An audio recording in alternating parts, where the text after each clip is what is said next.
Apakah Tuhan dilibatkan dalam setiap rencana hidup Anda?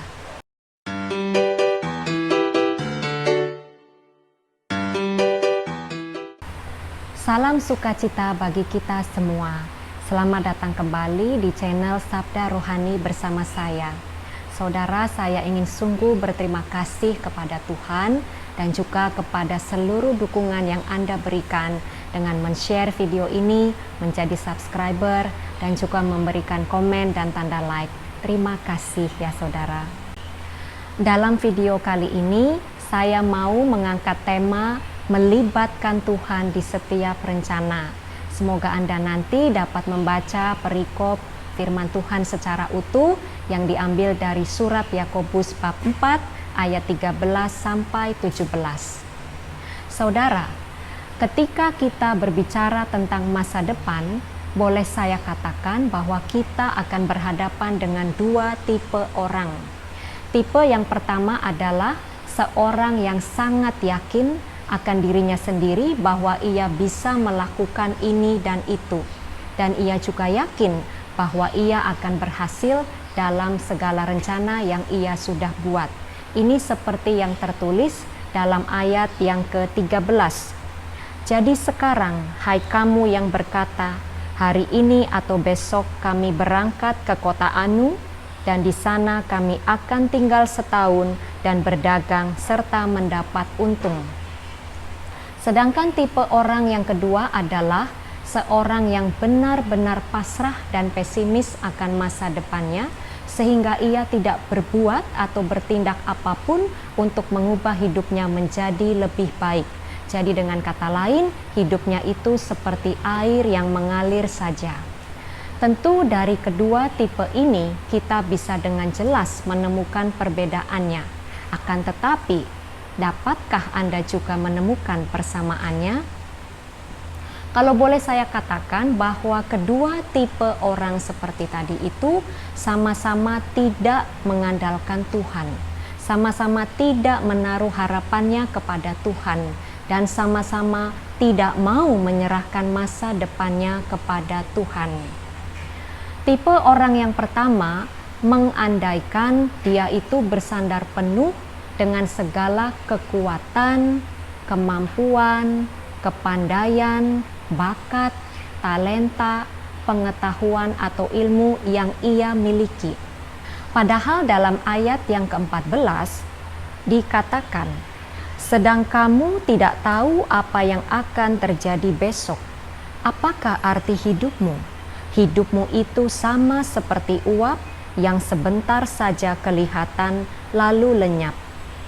Namun ketidakpastian akan masa depan dalam hidup kita seperti yang dikatakan dalam ayat 14 ini, bahwa hidup kita itu seperti uap, jangan artinya membuat kita menjadi orang yang takut bahkan untuk merencanakan sesuatu bagi masa depan kita, sehingga pada akhirnya kita juga terjebak untuk menjadi seperti tipe orang yang kedua tadi.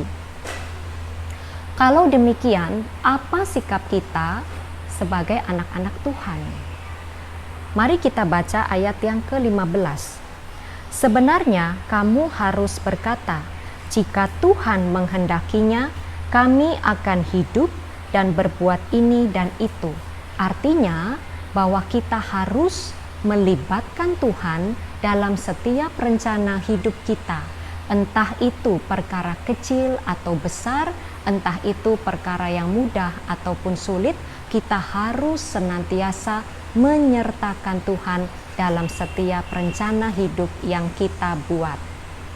Mengapa harus demikian? Kalau boleh saya membuat analogi, dalam menapaki jalan hidup menuju masa depan, itu seperti kita seolah-olah dihadapkan dengan sebuah kabut yang tebal. Kita tidak tahu persis dan bahkan tidak bisa melihat apa yang ada di balik kabut tebal itu. Namun tidak demikian halnya dengan Tuhan. Tuhan mampu bahkan sanggup melihat apa yang ada di balik kabut tebal itu. Maka sebagai anak-anak Tuhan, sudah seharusnya lah kita berani menyerahkan hidup kita kepada tangan Tuhan. Dalam pengertian, kita memiliki sikap bergantung penuh kepada Tuhan. Kita memiliki sikap percaya bahwa Tuhan yang memelihara hidup kita. Dan kita memiliki sikap kerendahan hati untuk berkata, "Ya Tuhan, biarlah kehendak-Mu yang terjadi dan bukan kehendak saya." Untuk itu, bawalah semua rencana-rencana hidup kita di dalam doa dengan memohon hikmat Tuhan dan penyertaan Tuhan terlebih dahulu. Saya tekankan sekali lagi, semua rencana hidup kita. Jadi tidak peduli dengan jangka waktunya atau besar kecilnya sebuah perkara, kita mau membawa itu semua di dalam doa dengan memohon hikmat dan penyertaan Tuhan lebih dulu. Entahkah Anda berencana mau memasak atau membersihkan rumah atau pergi ke pasar, kita bawa semuanya itu dalam doa. Atau entahkah Anda merencanakan mau menikah, membuka usaha baru, mencari pekerjaan baru, atau apapun itu, bawalah semuanya itu di dalam doa, memohon hikmat dan penyertaan Tuhan. Jadi kasusnya jangan terbalik. Anda berusaha mewujudkan rencana-rencana terlebih dahulu, kemudian baru Anda berdoa. Akibatnya ketika sesuatu hal tidak berjalan seperti yang diharapkan, orang biasanya akan ngambek. Orang mulai akan menyalahkan orang lain, menyalahkan keadaan, menyalahkan diri sendiri, dan pada akhirnya akan menyalahkan Tuhan.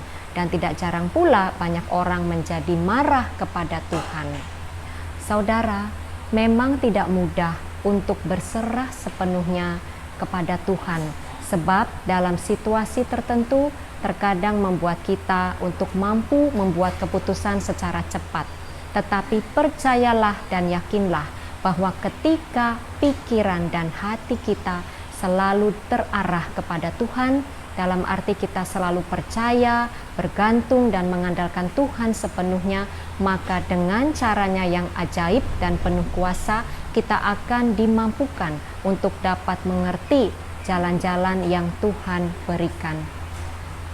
Maka melalui firman Tuhan, pada saat ini kita kembali diingatkan untuk belajar tidak menjadi sombong atau congkak bagi diri kita sendiri dengan menentukan masa depan kita, dengan mengandalkan kekuatan dan kehebatan diri kita sendiri, sebab Tuhanlah yang benar-benar berkuasa atas hidup dan masa depan kita. Saudara, memang manusia itu bisa merencanakan, tetapi pada akhirnya Tuhanlah yang menentukan.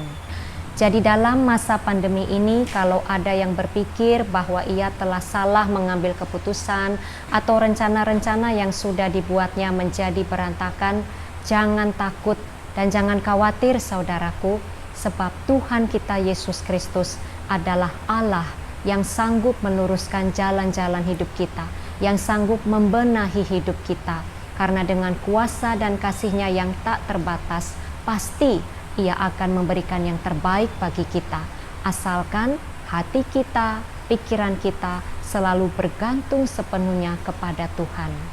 Semoga Tuhan memberkati kita semua. Amin.